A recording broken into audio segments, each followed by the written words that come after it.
Buenos días. Buenos días a todas.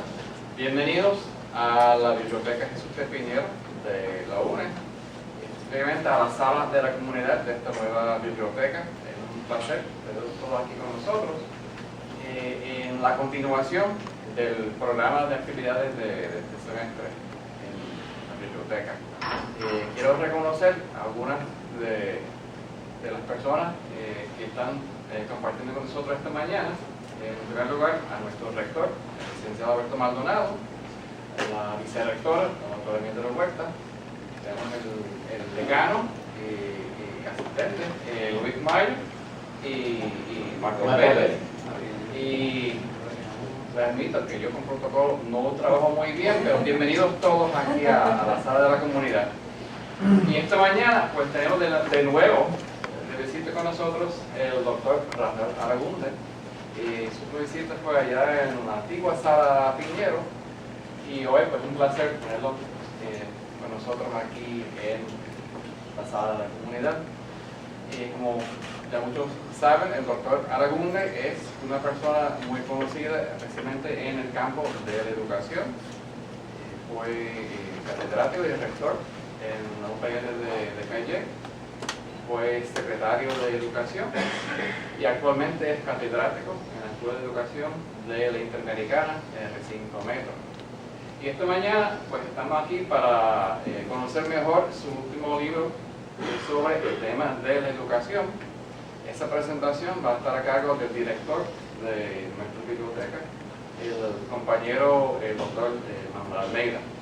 Así que pues dejo con usted al doctor que va a presentar brevemente el libro. Luego entiendo que Aragunde va a responder y luego tenemos un diálogo entre todos. Así que bienvenidos y seguimos. Gracias.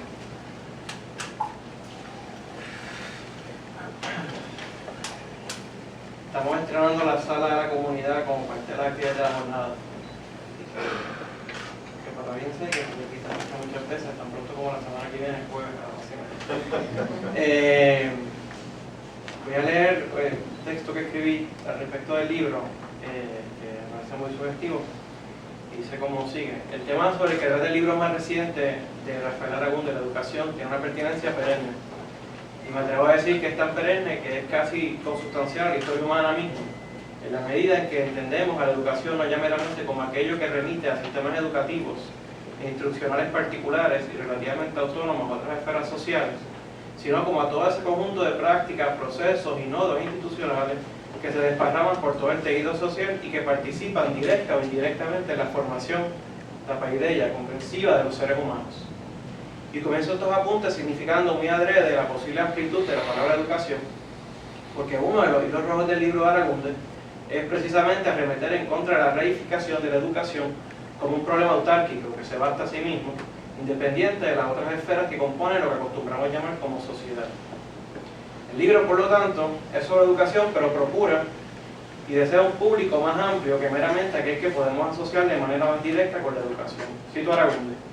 Estamos ante un proyecto de extraordinaria importancia, refiriéndose a la educación, que ni puede dejársele exclusivamente a los educadores, ni del cual se puede excluir a aquellos que le sirven al país desde la sociedad civil, las empresas, la política partidista, las organizaciones sin fines de lucro, entre tantas otras y otros.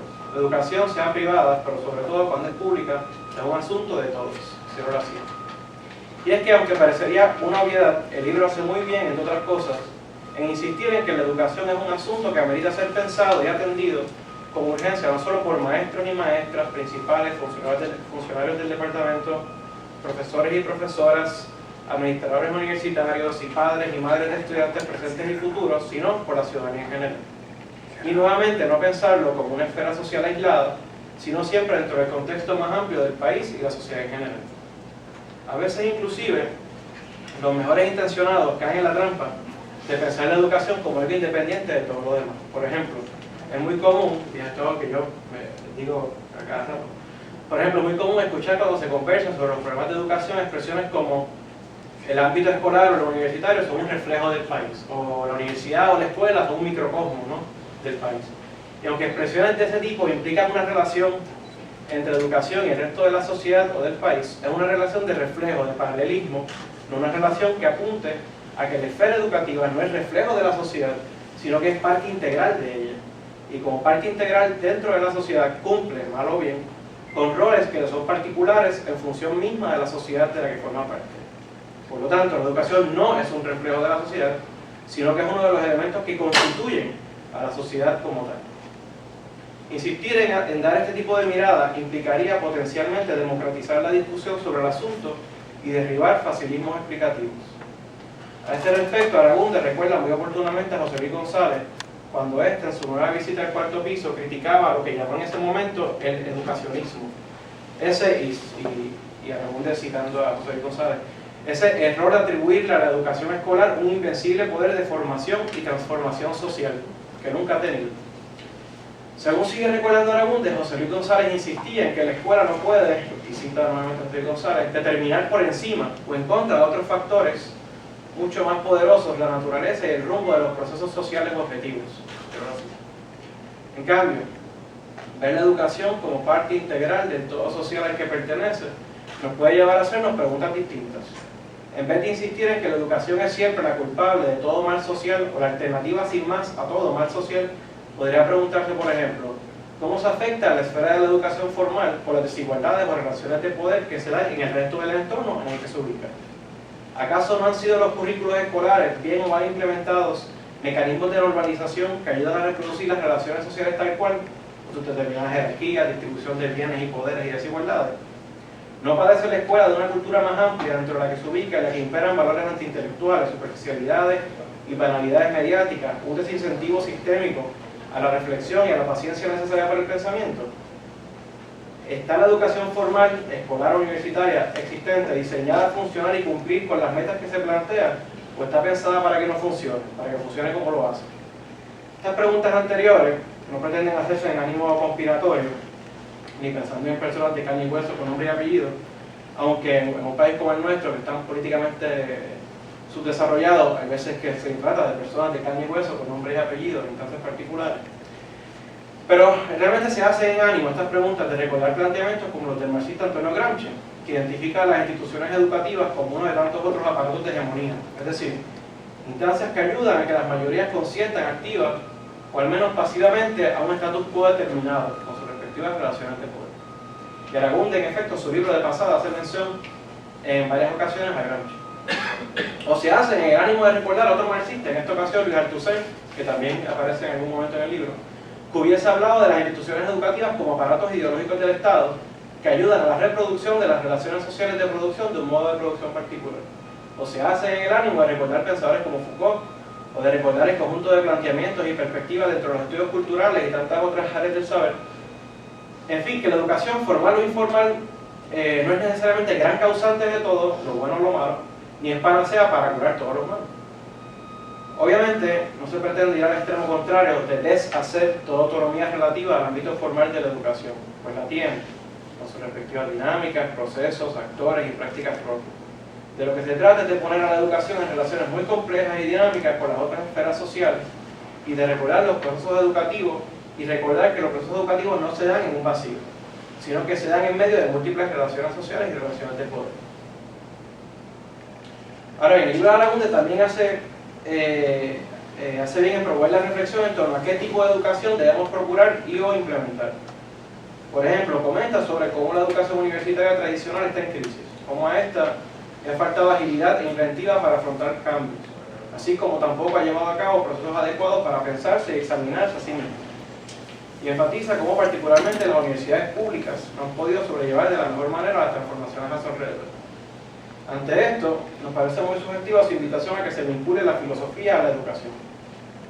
Y aquí realmente estoy ganando planteamientos de dos partes distintas, de ensayos que son distintos y están separados, pero de alguna forma creo que se puede dar una lectura bastante consistente. Ante esto nos parece muy subjetiva su invitación a que se vincule la filosofía a la educación. Ahora bien, no la filosofía entendida como la mera revisión historiográfica de los distintos sistemas filosóficos. Esta escuela plantea esto, esta otra escuela de pensamiento plantea esto otro, sino la filosofía entendida a la manera de los antiguos. La filosofía como una forma de vida, como un saber hacer, un saber vivir. Entiéndase la filosofía como una práctica discursiva que procura a través de la reflexión, el cuestionamiento y el diálogo cómo mejor vivir dentro de un entorno particular. En este asunto, nuevamente, vemos despuntes o destellos potencialmente democráticos. Pues si la filosofía se asume como un procurar el saber, la filosofía, el filósofo es el que procura, el que busca conocimiento del saber. El saber para mejor vivir, esta ya no es un asunto de filósofos profesionales, sino potencialmente un asunto de todos los ciudadanos. De alguna manera, Aragón asume un poco la perspectiva de lo que Gramsci en los cuadernos de la cárcel llamaba el filósofo democrático. Y cito a Gramsci, del filósofo convencido que su personalidad no se limita al propio individuo físico, sino que es una activa relación social de modificación del ambiente o el entorno cultural. Así.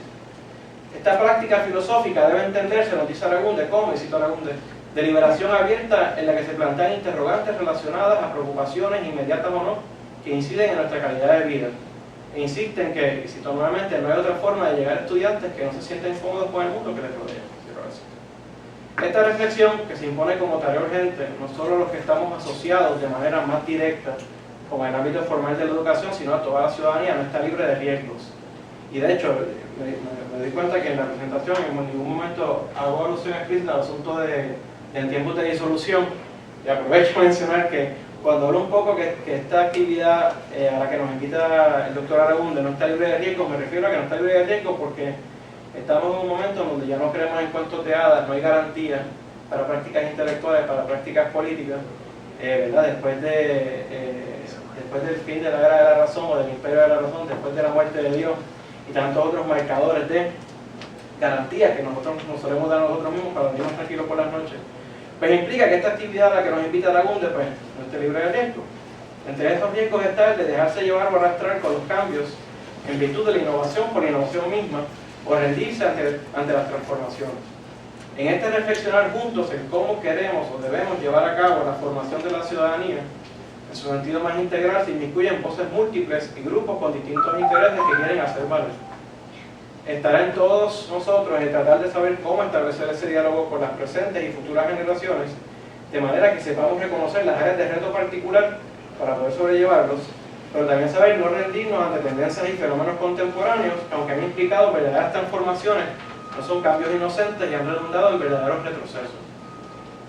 Aquí está planteado que el pensamiento, la reflexión, no es paso previo a la acción, sino que es en sí una acción y una potencial intervención sobre la realidad.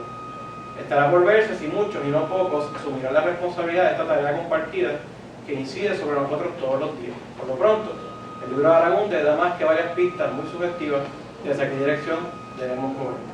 Muchas gracias.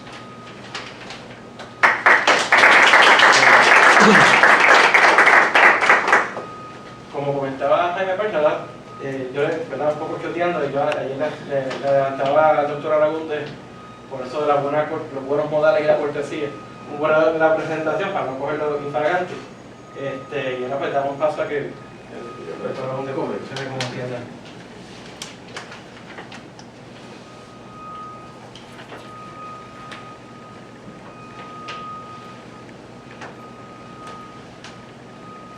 Naturalmente, comienzo por agradecerle a Manuel la bondad con la que trató el texto. Le agradezco la invitación a hacer una presentación, un foro que me parece que se va convirtiendo cada vez más en un foro imprescindible en el ambiente académico puertorriqueño. Son estas actividades las que realmente enriquecen la vida universitaria y debemos respaldarlas. Así que las gracias y les felicito, ¿verdad?, porque están haciendo una gran aportación. Sé que ya la semana que viene el doctor Pavón también, ya yo estuve antes presentando el libro tuyo, ¿verdad? Y espero que volver, hacerme un tiempito, como estábamos hablando, voy a estar publicando un libro más de filosofía próximamente y quisiera también presentarlo acá. Así que gracias, muchas gracias. Este libro está dedicado a los empleados del Departamento de Educación, ¿verdad? Y a la gente con la que yo aspiro a continuar dialogando sobre todo esto, y responde más a las preocupaciones que yo he expresado en los últimos años sobre asuntos como la vida universitaria en Puerto Rico, e insistir, ¿verdad?, como la mayoría de las veces es la educación la que se transforma por la sociedad y no la sociedad por la educación como cómodamente se quisiera, y sobre todo la gente que cree que resuelve los problemas educativos legislando, ¿no?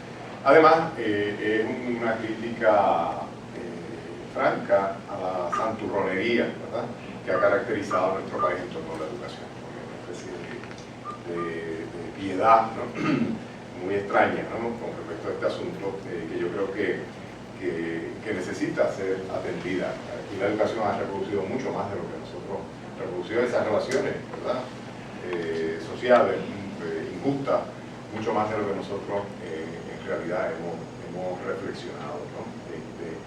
Y no nos hemos atrevido realmente a cuestionarlo. Y hay algún capítulo que otro, ¿verdad?, en el que yo insisto en cómo la pobreza que nos caracterizó como pueblo en los años 40 o hasta los años 40, según creemos, ¿verdad?, todavía está bien presente en nuestra sociedad, ¿no?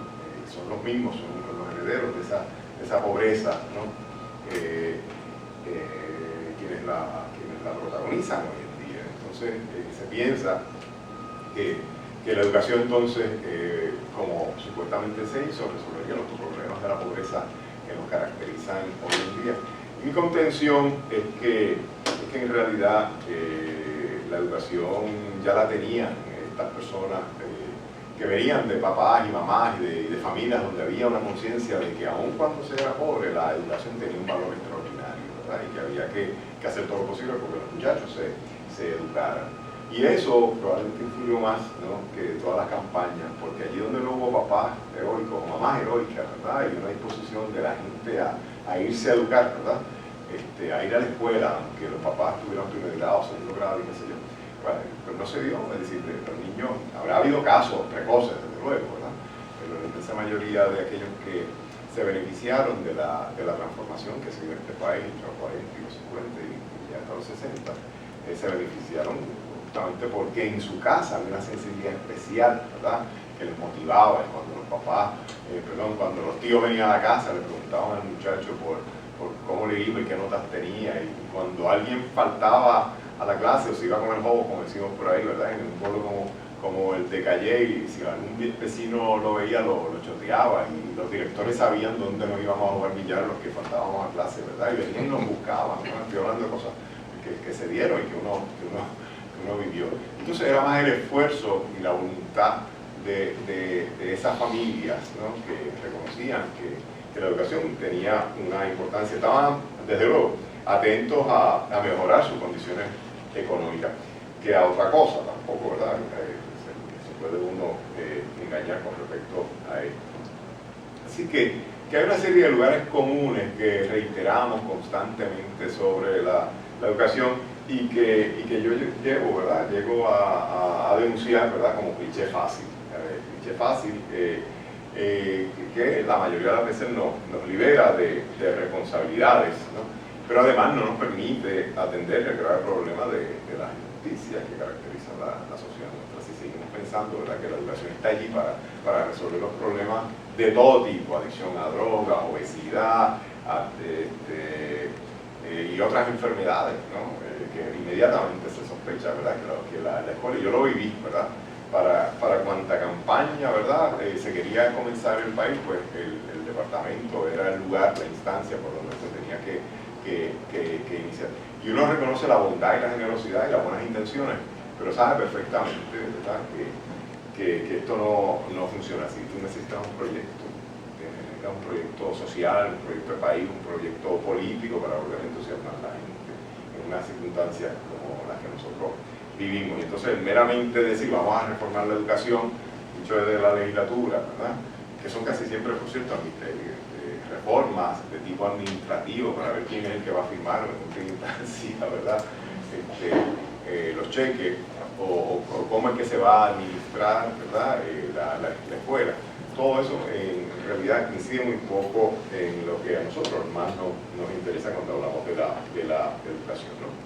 Entonces también traigo a colación, ¿verdad?, que como es mala disposición o disposición floja, por decirlo de esta forma, el atribuirnos a nosotros mismos siempre las glorias de la educación, ¿verdad?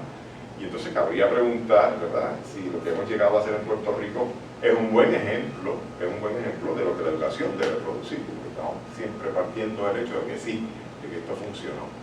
Hay suficientes argumentos hoy en día como para preguntarnos a nosotros mismos si de verdad funcionó, ¿no? Si ha funcionado. Cito a Ortega para insistir en esto. A mí no me gusta citar a Ortega porque creo, ¿verdad?, que como pensador afirmó, ¿no?, cosas que realmente necesitan ser repensadas, pero en lo que respecta al entorno, ¿verdad?, como clave de la educación, lo cito en un pasaje, ¿verdad?, indicando que efectivamente es un ambiente lo que realmente más impacta la educación que aquello que se lleva a cabo en los salones de clase, ¿no? Hablo en el texto muy poco de soluciones, es decir, no se trata de un libro en el que la gente va a encontrar ahí muchas respuestas. Si acaso hablo de la desescolarización como algo imprescindible o de una educación alternativa o diferenciada que reconozca las capacidades, distintas capacidades que caracterizan a nuestros estudiantes, ¿no? Y eso es lo que me lleva a mencionar la educación especial en algún momento, planteando que necesita ser repensada y ser repensada valientemente. Recientemente ofrecí un taller a unos superintendentes que me informaban que ya el 50% de los estudiantes nuestros están catalogados como estudiantes de educación especial. Pero es un disparate, ¿verdad? O es realmente un error de dimensiones extraordinarias el describir de esta forma a la mitad de nuestro estudiantado, ¿verdad? Como cuando en Puerto Rico se aplicaban las pruebas psicométricas traídas de los Estados Unidos, a lo que reaccionó valientemente el doctor Carlos Alviso en aquella época, ¿verdad?, en los años 60, pues porque resultaba que aquellas pruebas psicométricas revelaban que la mitad del país o algo parecido éramos retrasados mentales, utilizando la terminología que entonces se utiliza entonces con la educación especial. Bueno, pues tenemos que empezar a insistir, a reiterar que todos aprendemos de forma distinta. Y que no solo esos niños, todos. Y por lo tanto, ahora que la población se va a ir reduciendo, como sabemos que se va a reducir cuando vemos estadísticas, ¿no? Pues quizás este es el momento para comenzar a plantearnos la necesidad de esa educación diferenciada, en vez de individualizada, porque tiene también unos matices problemáticos. Y yo creo que aunque no se esté consciente, se está haciendo, porque la insistencia reciente en el sistema Montessori evidencia que la gente está repensando si meter 30 estudiantes como uno acomoda 30 trabajadores en una fábrica, en una línea de producción, es realmente el modo en que tú puedes educar en nuestra época. Sobre todo a la luz de algo que reitero en el libro, a la luz de la importancia de los medios de comunicación. Los medios de comunicación forman mucho más que la escuela. Cuando un niño, estoy repitiendo lugares comunes, ¿verdad? Pero cuando un niño llega a su primer grado, ya sabemos cuántos asesinatos ha visto en la televisión y qué experiencia, ¿no?, ha adquirido a través de la televisión y los programas de radio y todo lo que escucha. Y cuando entra a la escuela es un lugar que no compara bajo ninguna circunstancia con la experiencia, uno podría decir casi estética, con la experiencia que tienen los jóvenes en su casa, en el carro en el que viene, o en la guagua en la que viene, o en los oídos cuando están conectados. Y lo que hace la escuela la mayoría de las veces es alejarse de ese mundo donde los estudiantes se tienden a sentir lo más bien, ¿verdad? Pues aquí quita el teléfono, se le quita el audífono, y entonces se le somete a una tortura, Así que son cosas que hay que decirlas, quizás se debieron haber escrito con mayor profundidad de lo que yo lo hice, ¿verdad? Pero hay que insistir en ello, porque están cambiando la sociedad cambia constantemente, ¿no? Y claro, en el texto también abordo el asunto de las escuelas, ¿no? Y ahí propongo diversas lecturas, sobre todo para la Universidad de Puerto Rico, que también, insisto, no es la única universidad en Puerto Rico. Ya no podemos hablar de la universidad con inicial mayúscula, es algo que recalco, sino que tenemos que hablar de las universidades. Las universidades privadas se han convertido, yo le dedico un par de ensayos al asunto de las universidades privadas, justamente reconociendo el enriquecimiento que se ha dado a través de la variedad de programas que han desarrollado las instituciones privadas y que responden a los intereses de la gente que está por ahí, que necesitan la educación universitaria. La Universidad de Puerto Rico había sido bien lenta, bien lenta. Naturalmente hay problemas también en las universidades privadas, ¿no? Pero problemas los tenemos donde quiera. Así es que importante es no perder la capacidad para las múltiples lecturas, es decir, mirar la educación de diversas formas y no mirarla exclusivamente de la manera en la que la hemos mirado en Puerto Rico a través de los tiempos, ¿no? Y claro, el libro tiene ese título a propósito. Es un título que se presta malentendido, pero yo lo hice con esa intención, pues porque planteo aquí, en las presentaciones que he hecho, lo quiero reiterar, que las pretensiones de salvación en esta época o en esta etapa de la historia en realidad son francamente cuestionables, ¿no? Quien todavía espere salvarse en una época como la nuestra, de tantas tentaciones, por decirlo de esta forma, y naturalmente, lo digo irónicamente, está perdido en el espacio. Sobre todo pues porque se han ido desintegrando las referencias clásicas, tradicionales, a las reivindicaciones que todos compartimos. Entonces los únicos que de alguna forma articulan estrategias coherentes son la gente los fundamentalistas, ¿no? La gente que se acoge a los fundamentalismos, son los únicos. Nosotros estamos llenos de dudas y no sabemos realmente qué está ocurriendo y quisiéramos resolverlo, pero no tenemos, ¿verdad?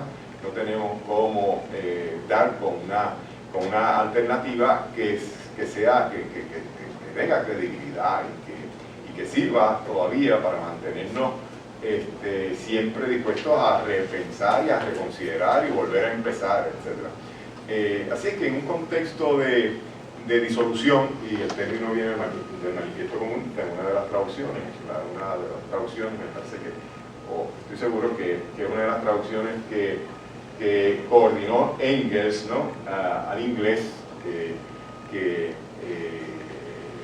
realmente remediaba pues una frase, o no remediaba, presentaba más atractiva una frase que Marx había incluido en el marxismo, en donde hablaba de cómo se iban desintegrando, ¿verdad? Todo lo sólido, pero así no aparecía realmente. Eso viene de The Tempest, que es una tragedia de Shakespeare, ¿verdad? Y que Engels le dice a uno de los traductores, ¿verdad?, que la utilice porque pues, es más propia para lo que se quería decir. Y esa disolución a raíz de la transformación que protagoniza el capitalismo en el siglo XVIII, siglo XIX, pues revela lo que yo entiendo que está ocurriendo. Me parece que ese texto, como se ha dicho ya antes, el manifiesto, tiene más que ver con nuestra época que con aquel siglo XIX. Y eso es muy similar a lo que Nietzsche, en su pensamiento, sobre todo en una de las obras capitales de él, antes de la madurez, ¿no?, de su pensamiento, una obra que se llamó La Gaya Ciencia, dice sobre es una cita, ¿verdad?, la muerte de Dios.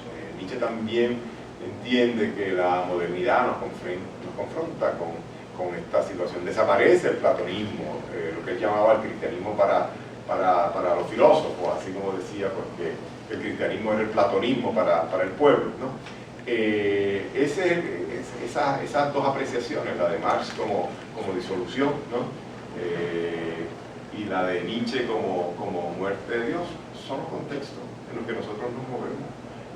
Ahora, en los últimos, diría yo, 30, 40 años, pues hubo una etapa justamente después de la Segunda Guerra Mundial que de alguna forma hubo un entusiasmo y unas ilusiones, etc. Pero todo eso se ha venido abajo.